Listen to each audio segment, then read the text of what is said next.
Hello, folks. Welcome back. Uh, here we are again. The story that never ends. Media, and now even actual researchers, not the Christopher Boozy kind, but actual researchers, are using Amber Heard as an example to boost other areas that connect the Johnny Depp versus Amber Heard court case as an example where, well,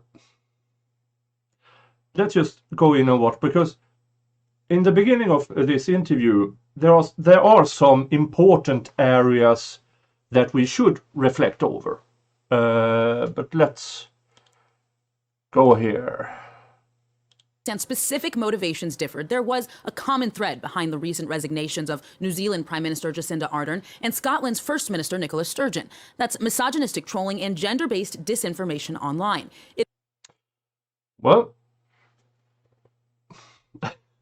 there is apparently, this is the reporter talking about gender misinformation target at the certain areas of the internet are targeting women. And well, now we are going into an area of correlate versus causation. How do these actually fit together? But let's continue here. It is a pervasive global problem with consequences going far beyond the personal lives of any individual politicians. For more, we'll cross to gender equality expert Lucina Di Meco. She also spearheaded a recent study on the phenomenon entitled Monetizing Misogyny. Monetizing misogyny. Here is where the implication is, well, YouTubers. That is what I read into this, but I might be wrong. Maybe they are not talking about YouTube, Rumble, TikTok, stuff like that. Let's continue. Chia, thank you so much for joining us. It's such a pleasure to be here with you. So first, what is gender disinformation? How does it manifest differently than general misinformation?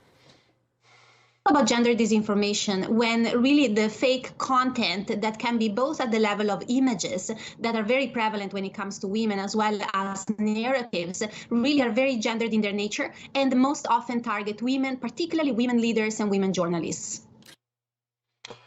I'm not sure what they're talking about here, but let's continue. So your study, Monetizing Misogyny, looked into the specific cases of several female activists and politicians. What did your research into their experiences show, and what were the consequences?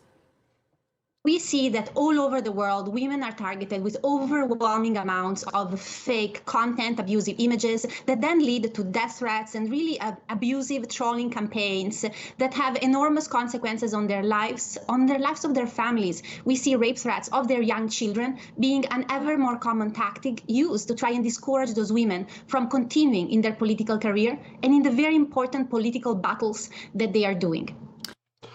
Now, there is a lot of threats against women online. There's no arguing about that. Women in general are more targeted by individuals and groups who don't like women in power. There's no way to go around that, and because I'm almost at that's just the way it is, but that's a bad argument. But as you might know, I have 4 sisters. I've been talking to several women online and on YouTube. Women receive more threats. That's it. And if you don't believe me, ask a woman. Lucina, financial interest is a big part of your findings. In what ways do these different platforms monetize misogynist hatred? we know the digital platform's business model is really based on their ability to have people engaging with their content as much as possible, regardless of the veridicity of this content. And so we know that some of the most hateful, outrageous, horrible images and narratives, the most horrible content is really driving attention, and therefore social media platforms have really turned a blind eye to their own commitment to democracy and human rights. They are very vague here, very vague, about what exactly are these images and content that they deem hateful, and how these different social media platforms, how this is monetized.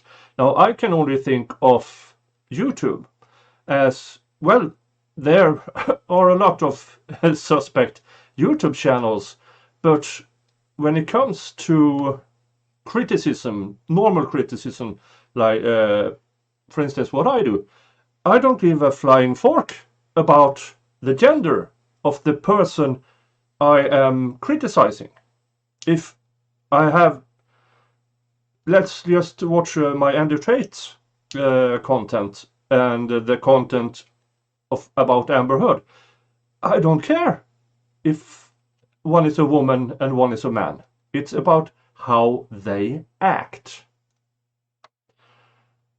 But for the sake of argument, let's assume that this the research she has is correct. So let's continue. In listening to you, Lucina, I think the highly publicized Johnny Depp and Amber Heard case really perfectly illustrates what your study shows. Disinformation in that case was crucial in shaping public opinion and also generated profits. What misinformation? Publicized misinformation. Now, in my opinion, the publicized misinformation came from mass media, who didn't watch the trial, who constantly avoided the topic of presented evidence, who constantly shifted anything to be in favor of Miss Heard, even the fake pictures she herself made. So who exactly is doing the misinformation in that case, and who were monetized? Well, of course, YouTubers and people in the LawTube section of YouTube. Of course, it was monetized. But was it misinformation?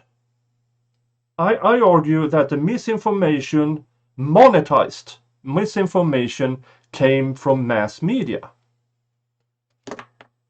And it is dreadful to see now they are putting Miss Heard with everything else they said about real cases, about women who have actual death threats, who are subjects of actual abuse. And here they put her again, Amber Heard, a proven liar, a proven abuser, in a court of law in Virginia, where her so-called evidence about she being abused by Johnny Depp was presented, and we could all see it. False. Let's continue. Unfortunately, it is like that. More and more we see through our interviews that it isn't only women leaders that are being targeted. Very often it's even women that are in the public sphere for any type of different reason, and women that are really seen as being at the forefront of very important battles, be it battles for women's rights or women that are spokespeople for the Me Too movement, for important feminist issues, for sexual and reproductive health. Women that are supporting the rights of immigrants and refugees and other minorities are often the most targeted, particularly in Europe. Are you hearing in what company they are placing Amber Heard? They are placing Amber Heard as equal to actual human rights activists. I mean, these people have no shame. How can you put Amber Heard in the same position as any of the forefront women in the human rights world for reproducing health? How on earth can you put her there? And I tell you why. It's because we know her name. I argue that these people don't give a shit about what happened in the Virginia court case. For them, they know this is a known name that many people recognize, so they put her name there instead of hundreds, maybe thousands of other women who actually do good work. And they do it for money. Every time Miss Heard's name is named, people click. I clicked. There's ads on this that I have to remove. They are making money. And this researcher, her research grants are based on how much she can be seen. How much of it, well, that is putting it very narrow, but as researchers needs to put their face out there often, especially in fields like this, like what's her name? Sorry, I have a hard time remembering name when I hear it for the first time. But I bet you that as long as she can associate herself and her research and her studies to different known women, she has a higher chance of getting grants. So who is monetizing misinformation? They can come at me at any point in time, and if they see anything I have put out that is wrong, challenge me. Please do. Let's hear if there is something else in here. There's another kind of concrete consequence that you discuss in your report, Lucina. What is the link that you draw between gender disinformation specifically and concrete threats to democracy or even national security? So the association now with the Amber Heard versus Johnny Depp court case is democracy and what was it? Let's go back a bit. You draw between gender disinformation specifically and concrete threats to democracy or even national security. Threats to democracy and national security. How does Amber Heard fit into this?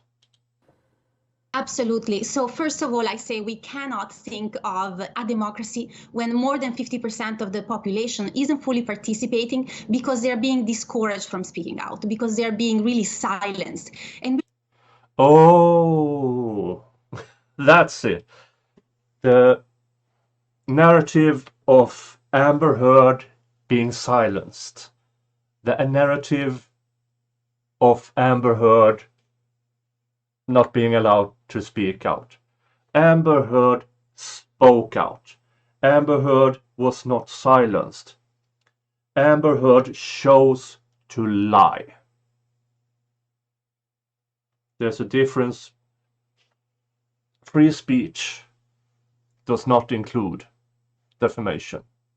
Free speech does not include manipulating pictures and present them in court as evidence.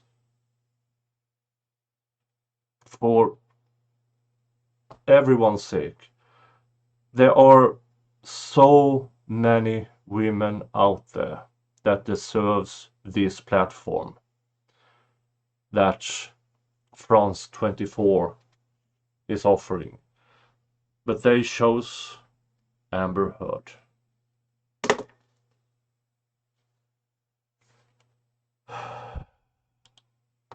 Yeah, the rest of that. It's sad because this interview was really, really interesting. I really enjoyed listening to it until they, in the center of it, put Amber Heard.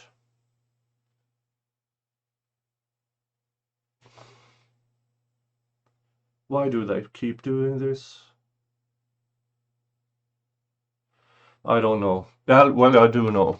It's a no-name and they make money from it. That's it.